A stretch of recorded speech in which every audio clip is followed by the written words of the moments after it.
சென்னையில் ஓடக்கூடிய மெட்ரோவிற்கு 50% நிதி கொடுக்கணும். மத்திய அரசாங்கம் கையை விரிச்சிட்டாங்க. தமிழக நிதியமைச்சர் என்ன சொல்கிறாரு? 2022-23 நாங்கள் 9,000 கோடி ரூபாய் கடன் வாங்கியிருக்கிறோம். 2023-24 12,000 கோடி ரூபாய் கடன் வாங்கியிருக்கிறோம். 2 ஆண்டுகளுக்கு பாஜக கொடுக்க மறுத்த 21,000 கோடி ரூபாயை நாங்கள் கடனாக பெற்றுத்தான் மக்களுக்கு மெட்ரோ சேவை வழங்குகிறோம் என்று சொல்கிறாங்க. இதுதான் யதார்த்தமான நிலைமை.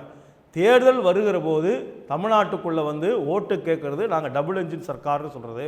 ஆனால் தமிழ்நாட்டுடைய நிதியை, தமிழ்நாட்டுடைய கூட்டாட்சி தத்துவத்தை முற்றாக பறிப்பது என்கிற ஒரு எதேச்சாதார நடவடிக்கை தான் இந்த ஜீரோ பிஜேபி என்கிற மூவ்மெண்ட் தமிழ்நாட்டில் வலுவாக போவதற்கான ஒரு காரணம் இருக்குது.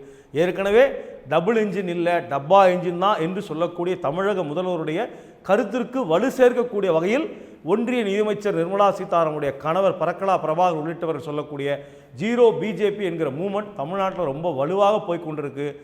அவங்க தனித்து நின்றாலும் சரி, அணியாக நின்றாலும் சரி, பாஜக தமிழ்நாட்டில் பெறுவது 0.